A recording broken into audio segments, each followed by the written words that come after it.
you should have the notice now. Yeah, Fep, you should have a message letting you know that we are recording the call. Perfect. Here we go. Hello, and welcome to the Rock Metal Podcast. I am your host, John Harris. On my right-hand side is my right-hand man, Gabriel. You should surrender or die with invisible pineapple. And that's right. You should surrender or die with invisible pineapples.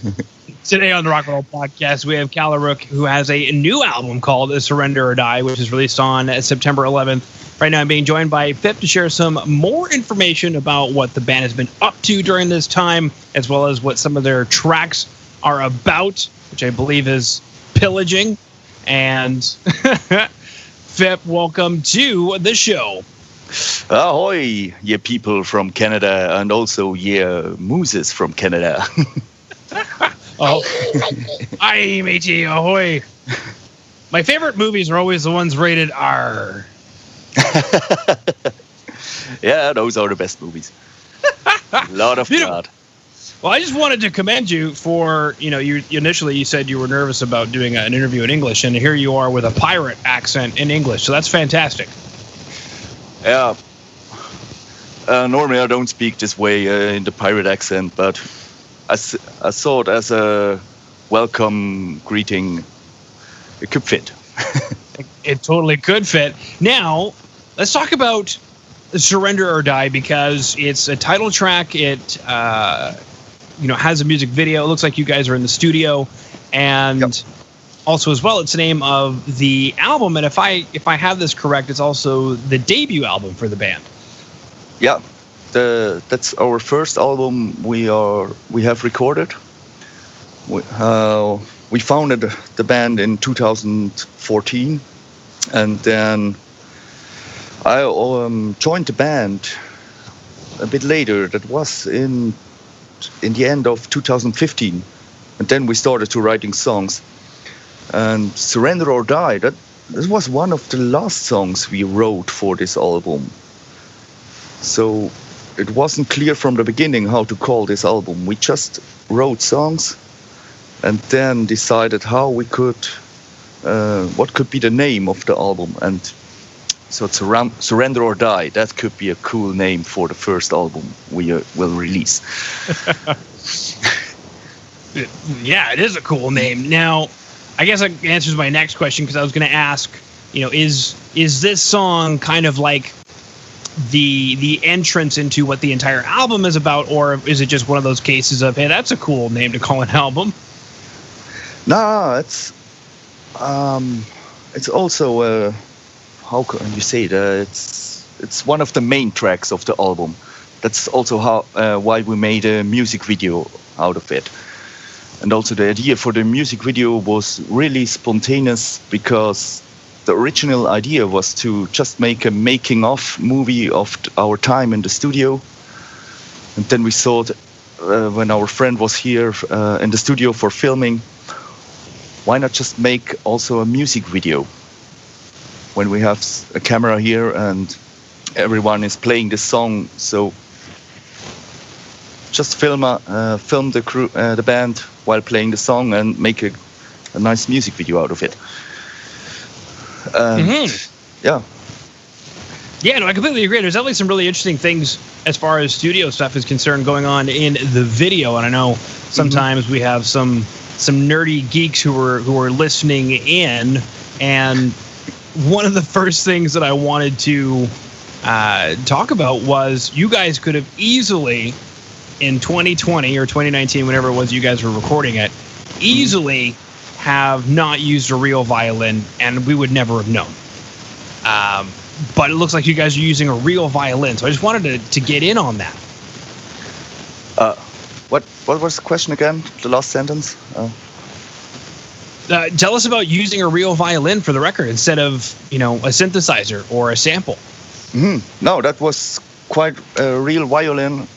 A friend, one of the band members, learned violin since he was around 12 years old.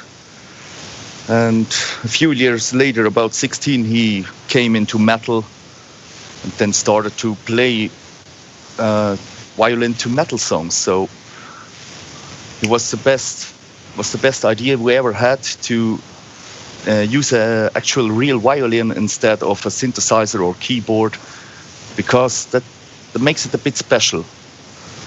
I think every other pirate metal band I know uses keyboards or synthesizers for sounds like this, except of the studio. In the studio, some of the bands also have a guest violin, but then live they use a keyboard to play it. And we also have a violin on the stage. Oh, wow. Does he plug in? Like, is it an electric violin or is it a microphone? How does it work? At the moment, he uses a microphone. It's a very special microphone which takes the sound right under the strings. Okay, like a piezo pickup. Mm-hmm. But he also can use it as a normal microphone. When he speaks to the strings, it is amplified. Okay, keep your thoughts to yourself. Perfect. Now, something else that I see here that's really cool is it looks like you're singing into two microphones at the same time. Is that what's happening, or is one of them the microphone and the other one's like a talkback microphone, even though you're already in a microphone? No, that the sound engineer of the studio, Raphael Salzmann from Helvetia, decided to record it with two microphones to give the person who will mix it more options to get the best sound out of the vocals. One of the microphones is a high-end studio microphone developed for vocal recordings in the studio, and the other microphone is just a simple live vocal microphone, but has its own characteristics. So it was easier for the mixer to combine those to get the best sound. Mm-hmm. Yeah, and speaking of which, I've got a note here that our very own Canadian Christian Donaldson down at the Grid did the mixing and mastering for the record. Mm-hmm. That's right. We asked a few persons or a few people for a test mix, and the Chris from the Grid made the best one. It was awesome from the beginning. Even the test mix, and then we had some inputs, but only a few inputs, and it was perfect. It was the best decision to send it over to Canada to get it mixed. It's very true. This is the place where you get invisible pineapples, baby. Mm. Now, cool. So you mentioned that you guys got into the studio and you were filming it. So I guess my question then is there plans to actually release like a DVD or some kind of behind-the-scenes studio footage still, or was it just turned into a music video and that's it? The plan is still to make behind-the-scenes video from the studio days, so kind of a making of how we recorded this whole album. But a DVD at the moment is not planned. When we make a making of, I think we will simply just upload it on YouTube so everyone can watch it for free. Yeah, funny, as I was mentioning that, I realized how old I must sound talking about DVDs. What even is a DVD? Yeah. Nowadays it would be a Blu-ray. Exactly, a Blu-ray. Sweet. Yeah. Now, you mentioned that Elevati was involved in it a little bit. So is it his studio, or are you guys wanted to use him as the engineer? How did that come to be? No, it was, or it is his studio. He built it up in 2018 and the beginning of 2019. So when we were there and started recording, the studio wasn't finally built. Especially the toilet wasn't finished, and you don't need that. Yeah, Pip. You don't need a toilet. A toilet was there, but he also planned to install a shower and some stuff more. But we didn't need that because we didn't. I'm sorry. We don't live far away from the studio, so most of us got home every night to sleep. Even though he had beds there, but wow, he's got all the right thoughts here, trying to bring some business into Switzerland, and then 2020 happened. Yeah, 2020 happened. Poor guy. For us, it was not that bad because we were in the preparation for the album release, so we hadn't planned many shows. We only had to cancel one show at a small festival in the country next to us, Liechtenstein is it called? Mm-hmm. It's just a small country. They talk the same language as we. They use the same currency, but they have an own country. The proud people of Liechtenstein. If anybody is listening in from Liechtenstein, hallo. Sehr gut, ja. Na, wie geht's dir, Liechtenstein? Na, wie geht's dir? No, but that was the only show we had to cancel. And Or Liechtenstein. Yeah. They were looking forward to it. Yeah, we're looking forward to come back to Liechtenstein. I promise. We will come back, or we will come. That's we weren't right. there since Protect your women and children. Calarook is coming. Now, something that I kind of segued into there, with having to cancel a show, and it really wasn't that large of a deal. Because for some bands, it certainly reorganized their entire year. For other bands, maybe not so much. So that was kind of beginning. My question is, what did 2020 do for you guys? Did it help you out in some way? Did it really mess things up? And I guess what coming to this point in September already, we're almost towards the end of the year, I guess. How did the year go for you guys? Yeah, it also made a lot more difficult than without Corona, because, for example, we also had some kind of lockdown in Switzerland around March and April. So we paused the rehearsals and only communicated via Skype to at least make some plans and decisions and go on with the preparations for the album release. But we didn't play with each other for about 2 or 3 months. Afterwards, we had to record some other music video, so we had to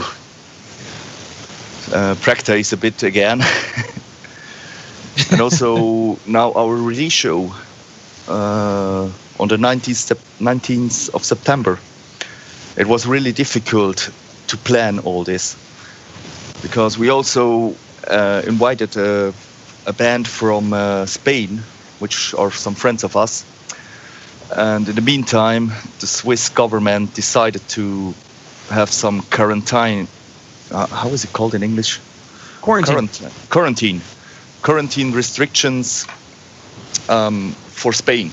So if they would have get to Switzerland, they would have get to quarantine for 2 weeks. Yeah, So- same thing in Canada. Yeah.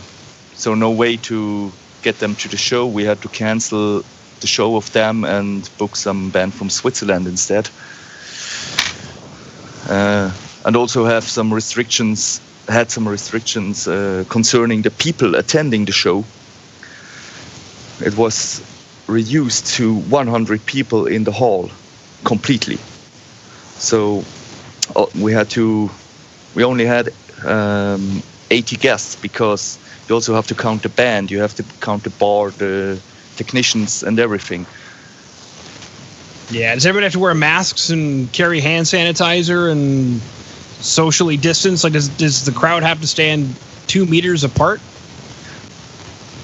Now for shows up to 100 people, it's not necessary at the moment, because in this case you only have to collect all the data from the people there. So you have the possibility for a contact tracing. Mm-hmm. So if someone were at the show with Corona, every person who was there has to go in quarantine for 2 weeks. Right. Okay. Yeah. Very interesting the way all those sorts of things work out. I don't know that we're doing any shows here if they're on the horizon, but I know as we're opening things up, things like gyms and other avenues, something similar. When we go to, recently I started doing Kung Fu. When I go to the Kung Fu studio, I have to fill out a form, and they're only allowed to operate during certain times, certain class sizes. Same thing. Yeah. If somebody were to have coronavirus, then they can do the contact tracing. So groovy. Sorry. We already have the contact tracing for about 1 or 2 months, and it works quite good. The cases are all rising again, but not that fast as in the spring. Okay, well that's good to hear. Yeah, something I noticed in the music video for Invisible Pineapples is that I see a visible pineapple. Yeah, I know. I see the pineapple, Feb. Yeah, it's a bit difficult to show an invisible pineapple. I don't No, it's not. We didn't knew how we could make it visible and invisible at the same time, so we just decided to buy a bunch of pineapples. Yeah, our guitarist is the one person who is now in school books at the math for the math questions. He's the one who bought 20 pineapples at the same time. 20 pineapples? Yeah, we bought 20 pineapples for this music video recording. Oh, man. You guys only needed one. What did you do with them? Did you make, like, I don't know, A pineapple smoothie? pineapple smoothies, pineapple salsa? I love pineapple salsa on like salmon or trout. Oh, delicious. Pineapple. For example, already at the beginning of the video, at the first scene, I think about 5 pieces broke. Oh, no. When he smashed them on my head. Yeah. Yeah, that looks pretty aggressive. And if I believe that's you walking down the street then, and there's this guy who comes up and hits you with a pineapple, and then it heads over to the treasure chest with pineapples. So I guess, like, are you knocked out and then you go into like a dream sequence? That's the idea of the video, yeah. That then I have a dream sequence where I am part of the band and singing about invisible pineapples and why are they responsible for my headache, not the alcohol. Exactly. It never has anything to do with the alcohol. Now,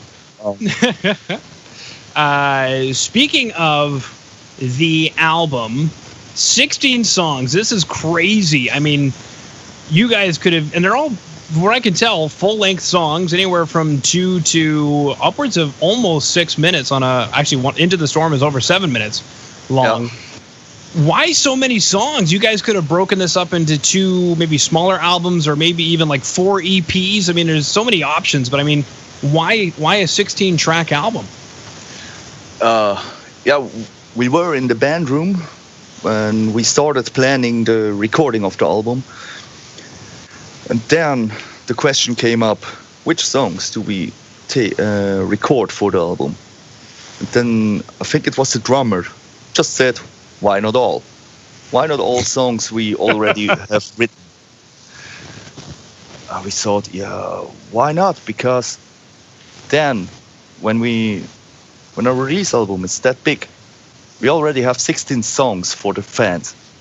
We already have a lot of songs which they can listen, and not only, I don't know, about 8 songs or even less, like some bands are first releasing only an EP, so you have 5 songs of a band which you can listen to at home. And most of us, when we listen to music, or especially me, I listen to a whole album, not only a song from this band, a song from this band. I want to listen to a whole album. And then many times I'm a bit disappointed when after 30 or 40 minutes the album is finished and that was all. Come on. Mm-hmm. I want more. Well, and the thing is kind of an interesting thing because I like listening to a full album, and I know there's some bands I've chatted with who, intended to make an album that is meant to be listened to from beginning to end. So it's definitely not dead like a lot of people would suggest that it is. But is that something that you guys really took into account as far as the album is concerned? Like, is it designed to flow from beginning to end and musically, thematically, lyrically? Yeah, lyrically, definitely not. Our idea with the track list itself just was to make some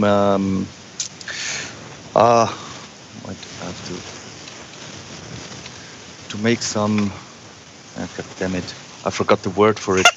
Scheiße! Yeah, scheiße. Scheiße schön. Excellent. Variety. I'm sorry. Why I forgot this word. Varietät, right? Varietät? Yeah. Between the songs, so you don't. We have a few songs which are really silly, and then on the other hand, we have some songs which are epic or powerful and go even more into death metal. And we want to make some variety between these songs. And also, the idea was to don't put the best songs just at the beginning of the album. So also have some songs at the end of the album which are really good, in our opinion. Maybe the fans have some other opinions about the songs and which one they like and not. We will see. Okay. All right. Well, Fip, I believe that is all of the questions that I have for you. Is there anything else that you wanted to mention or chat about that I did not ask about? Not that much. I don't know. What I want to mention is we deliver worldwide. If you want, you can watch all our 3 videos on YouTube. And then you can, if you like the music, please order our CD over Calarook.ch. Yeah. Stay safe, stay healthy, drink enough beer and rum, and most important, stay pirate. Stay pirate, baby. All right. Well, thank you so much for coming on to the Rock Metal Podcast, then, Fip. Thank you.